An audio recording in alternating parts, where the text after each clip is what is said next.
Welcome to Hood Champion Boxing and Sports. In boxing, you find a way to win or you find a way to lose. Terence Crawford is all over the place and about to make a mistake. All right? Let me tell y'all something. Crawford is an amazing fighter. There's no disagreeing that. Okay?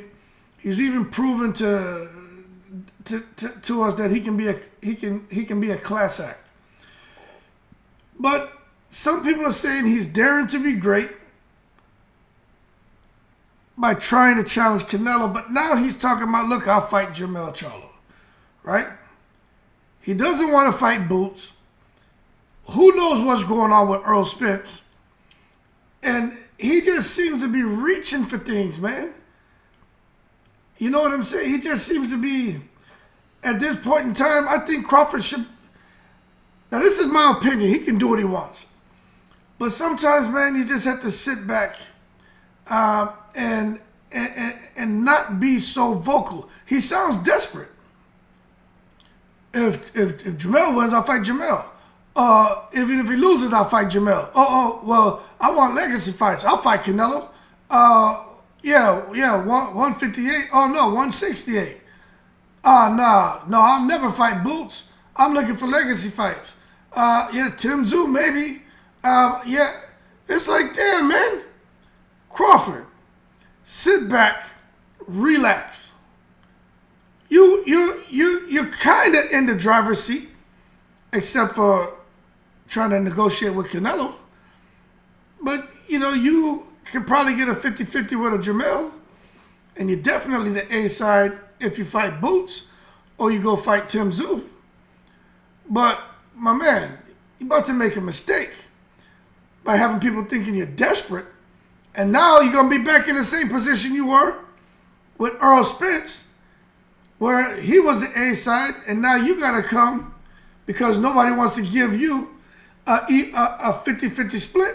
Now you got to come and start talking about what you did at 135, what you did at 140, and at 147, how you've knocked out everybody since you've become a welterweight. Now you're back in at square one, trying to justify yourself or explain to these people why you feel you deserve more money than what they want to give you as a two-time undisputed champion. No one is going to care because you're desperate. It's like Andy Ruiz. He's desperate. Andy Ruiz out here wanting $10 million to fight Wilder. Nobody giving him that money. Now, Terence Crawford right now, I think he just needs to, this is the point where someone needs to hit the kill switch. Stop. Enough is enough. Okay? Terence Crawford, shut up. We know now that you have several pokers in the fighter. You want to fight Canelo, you want to fight Jermell, you don't want Boots, and maybe Costa Tszyu. That's enough. Don't talk anymore. Let the fans start talking. Let Jermell keep talking. Let Canelo keep talking. Right? Sit back and just breathe. Because I'm not really sure, to be honest with you, with Crawford going up to 168. Let's say that happens. I think Crawford does well. It's kind of hard to go against him, but I don't know, man, how well he'll do at 168.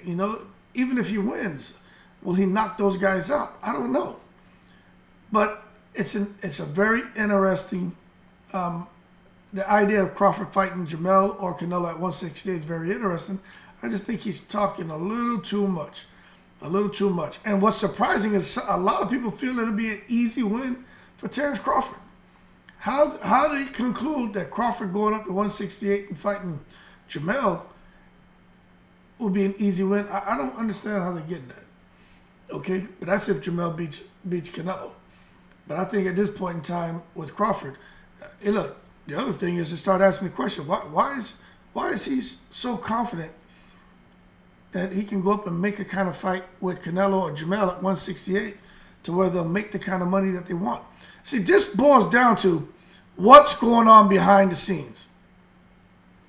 That's the question I want to know. Is it Al Heyman? Is it the secret society? Is it skills challenge promotion in Saudi Arabia and Prince Khalid? Like, these are real questions we should be asking. Who is consulting with him, advising him? Who is he leaning on as a soundboard for advice and guidance and reassurance that by him bubbling up 3 different weight divisions, that he's going to be okay? Now, remember, I'm just having a conversation. I'm thinking outside the box. Even Mayweather, once he got up to 147 and stuff, he knew, like, okay, there's only so far I can take this. Crawford tried to run all the way, but again, remember, they said Crawford, some people say Crawford weighs over. Probably closer around that 180 mark. So I find that kind of, it's believable, but that means him cutting down to 140. Check this out. If Crawford really walks around at 180 and he's cutting down to 147, right? That's a lot of weight. This could be a situation where Crawford going to drop them belts at 147 because maybe Crawford can't make 147. Maybe he's out there wrapping himself in tinfoil and looking like a conductor of electricity, laying on the floor trying to sweat out the last 3, 4, 5 pounds. I did a video talking about, damn, how the hell did Crawford lose a pound the day after he missed the weigh-in? People are like, oh, it's so easy to sweat off a pound of weight. I know it's easy to sweat off a pound of weight. Guys talking about, oh, I used to wrestle. I used to just go stand up and I would spit for an hour. I used to spit a pound of saliva out and then I would make weight. I would just spit off a pound of weight. Man, hold your horses. I understand how spitting and all that, but you're not spitting out a pound of saliva. It's not even hold your horses. It's shut up. I get cutting weight. My thing with Terence Crawford is he's cut so much weight and water weight for him to go to the weigh-in and be over a pound. What did this man have to do to get that last pound off is my thing. I know, of course, they go put on the sauna suit. Some guys will go run. They'll get in the they'll get in the sauna. Some guys go and they'll try to piss it out. But I understand what they got to do. They got to put that work in and get that water weight up. But when you have nothing left to give, to me, it's amazing that he was able to get a pound off. We're not talking about a tenth of a pound. We're talking about a pound off when there's nothing left for this man to give.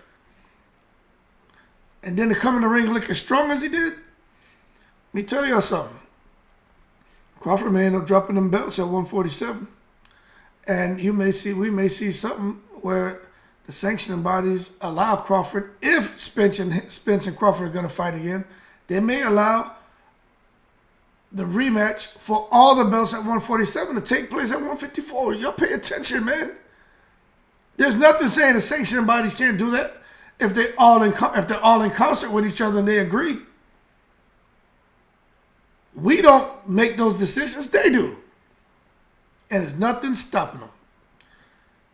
Anyway, as far as Terence Crawford, I just think he's about to make a mistake. He just needs to chill out now. Let the dust settle. Focus on Spence. If it's not Spence, he needs to focus on Boots. He needs to be talking about Boots. And he needs to be working with his little connections.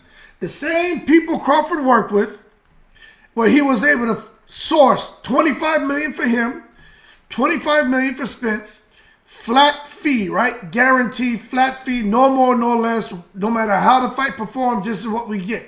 He needs to sort that out right now for Boots Ennis. And then we're good to go. And you know what? If he doesn't go that route, maybe he is putting duck sauce on the fried rice. Maybe he is.